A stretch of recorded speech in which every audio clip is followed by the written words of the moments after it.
Tá certo. A gente está chegando no final e agora eu quero a sua sugestão de livro e sugestão de filme ou série para os nossos ouvintes, espectadores e leitores de Ópera Mundi. Bom, eu diria, de livro, a gente está saindo com uma publicação nova na Iskra, ela foi feita em várias mãos, é uma publicação internacional, foi publicada simultaneamente em vários países da América Latina, Espanha, está saindo nos Estados Unidos, que é o Mulheres, Revolução e Socialismo. Eu sou ilustradora do livro, capa, diagramação e as ilustrações do caderno também, e é um livro que traz escritos sobre gênero, e sexualidade, organização das mulheres, etc., são escritos feministas, poderíamos dizer com a palavra moderna, de Karl Marx, Friedrich Engels, Eleanor Marx, Clara Zetkin, Rosa Luxemburgo, Alexandra Kollontai, Inês Arman, Lenin, Trotsky. É imperdível. Eu estou lendo pela segunda vez, porque toda leitura vem novas ideias. É muito interessante passar pela experiência da Revolução Russa, como foi o debate dos direitos das mulheres ali e tal. Super interessante. E acho que... Filme ou série? O filme que eu reassisti, eu gosto muito do Ken Loach, né? Sou viciada no Ken Loach. Ele tem um filme antigo, chama Mundo Livre, que eu reassisti, para mim foi dando várias insights, assim, de como ele estava mostrando o que é essa suposta liberdade, né, capitalista, que na verdade é uma liberdade assentada na precarização da vida e do trabalho, né? Então conta a história de uma agente de trabalho migrante, que é essa mulher aí no centro da imagem, e que, na verdade, ela vai agenciando trabalhadores migrantes precários para trabalhar em condições muito precárias e semi-escravas. E ela própria vai vivendo uma crise pessoal frente a essa situação, ela apanha dos migrantes em um determinado momento do filme, tá? Não vou dar muito spoiler, mas é muito interessante porque discute esse conceito de liberdade, né? Então, você tem liberdade para circular o mundo, mas quando você chega lá naquela outra fronteira, como que vai ser, né? Como que você vai ser tratado? Então, é um filme bem interessante, assim, antigo, para quem gosta de filme com a tela granuladinha e meio pixelizada, é uma excelente opção. Tá certo. Mônica, nós estamos chegando ao final da nossa conversa e eu queria te fazer duas perguntas que eu sempre faço aos nossos convidados e convidadas antes das despedidas. A primeira é qual livro você gostaria de sugerir aos nossos espectadores? E a segunda, qual filme ou série poderia indicar quem nos acompanha? Eu queria indicar um livro que foi recentemente traduzido para o português pelo Eric Nepomuceno. Uma coisa muito interessante para pensar o papel da literatura, chama-se Duas Solidões, esse é o título que deram em português, que são as conversas entre Gabriel Garcia Marques e Mário Vargas Llosa em 1967, na Universidade Nacional de Engenharia, no Peru. Bem antes deles se socarem. Ainda quando Vargas Llosa era um cara de esquerda e progressista. E é um livro muito interessante porque vai pensar algumas coisas, algumas reflexões muito profundas em relação ao papel da literatura, em relação ao papel da arte no cotidiano, na política. Uma coisa muito... Eu não sabia, eu soube recentemente, olha os buracos na minha formação, talvez por preconceito, eu tive muita dificuldade de ler Mário Vargas Llosa como literato até há um tempo atrás, que eu disse, não, eu vou vencer os meus preconceitos. Agora eu estou lendo muito ele, um pouco tentando separar o político do literato, e realmente é uma coisa muito interessante. Mas o que eu queria dizer é que Mário Vargas Llosa fez a tese de doutorado pesquisando, estudando a obra do Gabriel Garcia Marques. Então, foi um grande estudioso do Gabriel Garcia Marques. Bom, esse é um livro...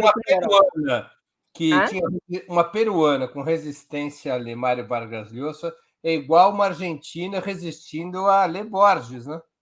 Mais ou menos. Mas a gente muda, sabe? A gente vai melhorando com o tempo. A sabedoria chega em algum momento. Qual era o seu escritor peruano favorito, se não era o Mário Vargas Llosa?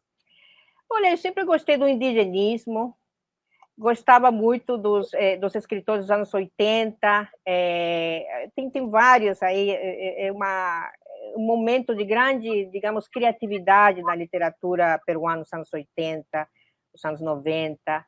Bryce Etchenique, enfim, tem vários aí que a gente poderia fazer As próximas Opera Mundi, os próximos 20 minutos eu vou salvar algumas recomendações desse período. Filme e série? Eu vi um filme que foi lançado agora em 2023, que eu achei muito interessante, que eu gostaria também de recomendar, chama-se Hunger. A tradução que a Netflix bota, eu não gosto nada, mas eu traduziria como Fome. É um filme tailandês desse ano. Eu achei muito interessante porque ele, para além do roteiro, da história, né, trata-se de uma cozinheira de um restaurante muito popular na Tailândia, especializado no uso do wok e o fogo para cozinhar, uma comida muito popular, e entra no mundo dos grandes chefs.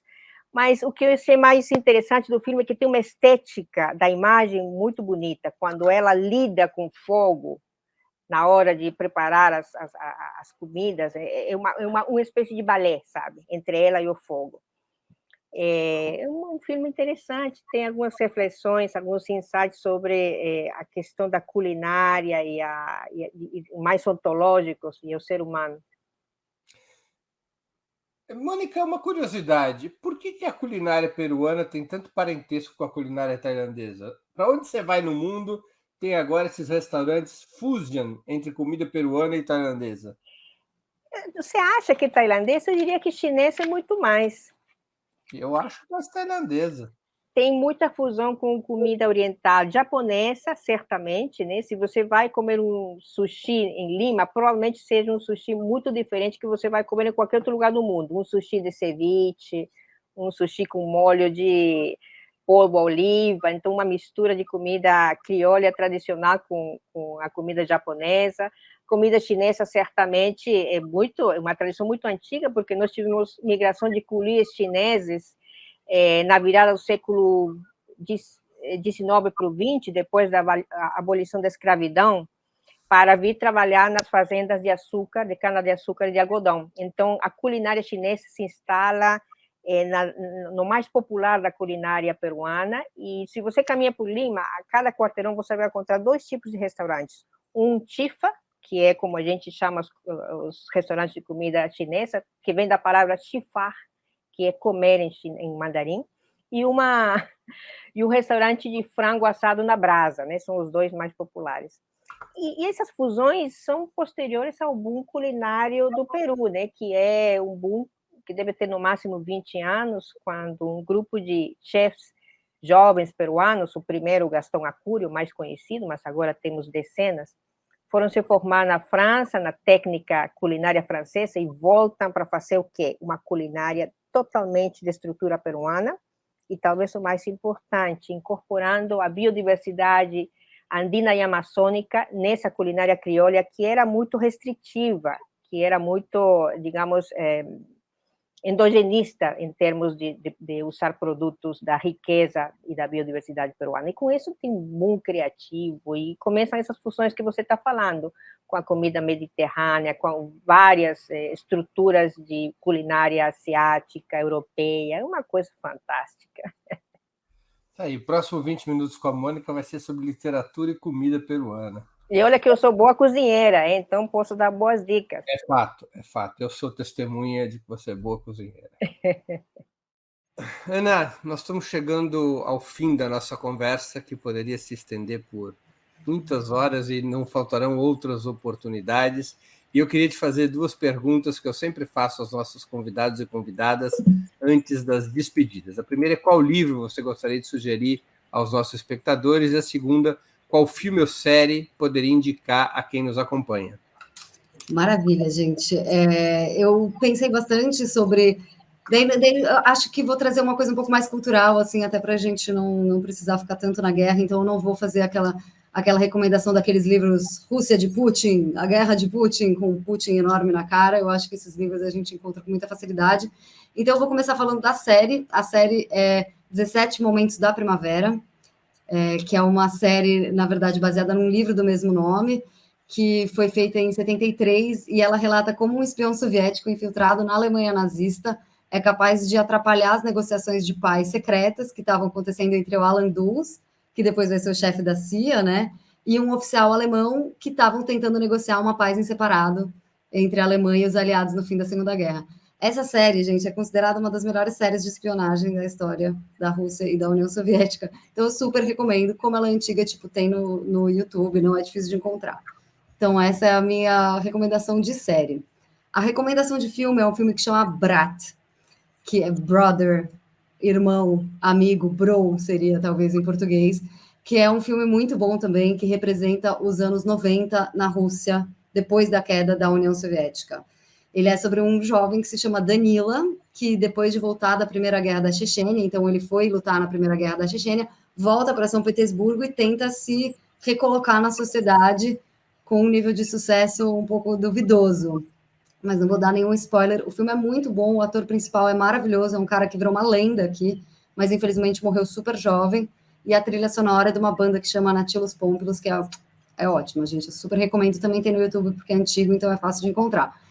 E o livro eu vou recomendar um que tem em português, que eu acho que muita gente aí na audiência já deve conhecer, que é da Svetlana Alexievich, que é uma ganhadora do Nobel, ela é bielorrussa, mas o livro que o título é Meninos de Zinco, que é sobre a experiência soviética, na verdade, do povo soviético, na guerra no Afeganistão.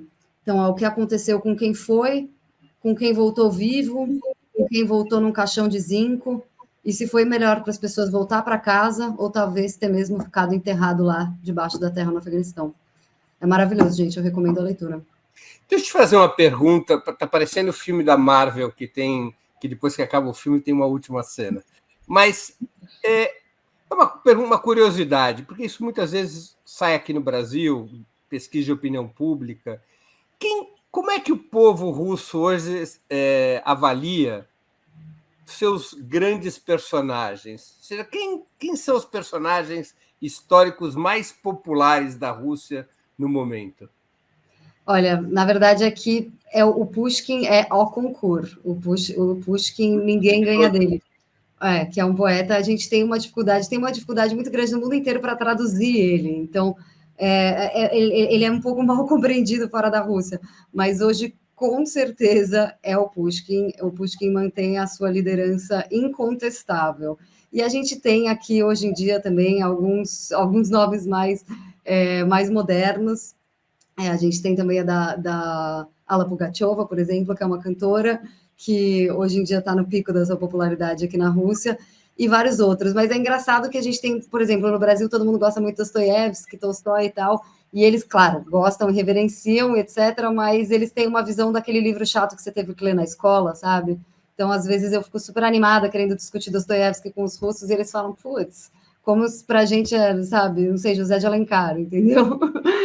Então... E os personagens políticos? É verdade que há, nos últimos 10 anos, uma espécie de renascimento da imagem do Stalin como uma grande figura popular? Olha, como uma grande figura popular, eu não poderia dizer por quê, porque tem esse mito de que o Stalin está em alta, mas teve um pequeno referendo na cidade de Volgogrado, que é a cidade que antigamente chamava Stalingrado, porque agora, né, nesse afã patriótico que estamos aqui na Rússia, tinha um pessoal que teve a ideia de mudar o nome da cidade de volta para Stalingrado. E, na verdade, que as pessoas não receberam nada bem essa proposta. Os jovens preferiram manter a cidade como Volgogrado, dizendo que o nome Stalingrado lembrava coisas muito pesadas, coisas muito tristes, e que talvez ele devesse realmente ficar para a história. Eu estou citando isso porque é uma coisa muito repetida, né, de que a figura do Stalin está sendo reabilitada aqui, e talvez tenha grupos realmente que estejam fazendo isso, mas, pelo menos, o povo de Volgogrado ainda não acha isso tão legal, não. E Lenin? Lenin mais. Ele tem uma aceitação. O Lenin, ele nunca foi para o ostracismo da maneira que o Stalin foi, essa que é a verdade, tanto que as estátuas dele continuam por Moscou. O presidente Putin é muito crítico ao Lenin, particularmente, né? Todos os artigos do Putin fazem críticas muito contundentes ao Lenin, principalmente sobre o direito de secessão das repúblicas na formação da União Soviética. Mas a população nunca largou o Lenin, tanto que é um problema político gigantesco quando as pessoas querem tirar o corpo do Lenin da Praça Vermelha. Não pode tirar ainda. E, por fim, Yeltsin e Gorbachev? Infelizmente, esses caíram no desgosto popular. E eu diria de todos os espectros políticos. Eu acho que eu nunca conheci um russo que chorou a morte do Gorbachev. infelizmente, não desejo para nenhum líder político que perca o apoio da sua população, mas eu acho que o caso do Gorbachev e do Yeltsin, com certeza, são esses. O Yeltsin menos. O Yeltsin ainda tem pessoas, principalmente por causa da área de liberalismo econômico, que apoiam, e tem um museu muito bonito para ele em Ekaterimburgo, etc. Mas o Gorbachev, infelizmente, eu acho que é consenso de que ele não deve ser usado como exemplo. Orlando, nós estamos chegando ao fim da nossa conversa. Eu queria te fazer 2 perguntas que eu sempre faço aos nossos convidados e convidadas antes das despedidas. A primeira, que livro você gostaria de sugerir aos nossos espectadores? E a segunda, qual filme ou série poderia indicar a quem nos acompanha? Há um livro muito bonito que eu ganhei de presente dia desses, chamado Billie Holiday e a Biografia de uma Canção. É muito interessante porque tem uma canção chamada Strange Fruits, que Billie Holiday imortalizou, que é uma canção dura, triste, que fala sobre racismo nos Estados Unidos. E a canção é muito triste, mas o livro é muito interessante, que ele mostra quando foi apresentada a primeira vez, o impacto que houve e como ela era uma canção relevante para a própria Billie Holiday, como ela dava deu um peso na sua trajetória, bonito demais. E o filme, Quando Falta o Ar, Ana Peta e Helena Peta, 2 irmãs queridas. Ana Peta, inclusive, é mãe de 2 dos meus filhos, e não por isso que eu faço a dica, é que é um documentário incrível, ganhou o prêmio Tudo Verdade, participou do processo do Oscar, passou da primeira fase de seleção do Oscar, um documentário que mostra o trabalho de mulheres, trabalhadoras do SUS, técnicas e médicas no Brasil profundo e como elas foram dedicadas para que a Covid não fosse uma tragédia ainda maior. É imperdível, vale demais assistir, está em alguns serviços de streaming e é importante, já que ele circulou em algumas cidades, ainda está em cartaz, em Campinas, por exemplo, está em cartaz nesse momento, mas no serviço de streaming, Quando Falta o Ar, você consegue assistir essa peça, que é muito importante, um documentário incrível. E a Ana Peta, nós pudemos entrevistá-la quando foi lançado o documentário. Quem quiser, procura no canal do Opera Mundi. Foi uma entrevista em que ela conta como surgiu a ideia e como é que foi a produção desse documentário. Fica aí, então, a dica, Quando Falta o Ar. Alguma série que você queira sugerir? Cara, eu tenho visto quase nenhuma série, devo te dizer. Eu só tenho assistido de vez em quando, bem tarde da noite, A Segunda Guerra em Cores, que é um resgate de velhos filmes da Segunda Guerra Mundial, e é uma série muito impressionante para mim. Talília, nós estamos chegando ao fim da nossa conversa e eu queria te fazer 2 perguntas que eu sempre faço aos nossos convidados e convidadas antes das despedidas. A primeira, qual livro você gostaria de sugerir aos nossos espectadores? A segunda, qual filme ou série poderia indicar a quem nos acompanha? Olha, tem uma série que é incrível e que eu acho que todo mundo deveria assistir, que é Atlanta, que ela trata de casos bizarros de racismo que parecem que são impossíveis de acontecer, mas que no final das contas são parte do que é a realidade brasileira, né? Um Brasil que mata preto e pobre, um Brasil que, infelizmente, tem uma política de drogas que ali na ponta chega no corpo negro. Então, a realidade do racismo que estrutura o Brasil está expressa naquela série que, apesar de não passar no Brasil, todo mundo tem que assistir. E um livro que eu tive a honra de escrever a orelha do Frantz Fanon, Escritos Políticos. É um livro que eu super indico a leitura. Foi publicado pela primeira vez no Brasil pela Boitempo, recentemente, e é fundamental para a gente pensar um pouco qual é o nosso horizonte de resistência a partir da perspectiva antirracista. Então, fico com essas 2 dicas aí. Qual que é o livro? Repete só. Escritos Políticos, Frantz Fanon. Do Frantz Fanon. Tá certo. Algum filme que você quer indicar? Fico com essa série, com esse livro. Já está de bom tamanho. Tá bom.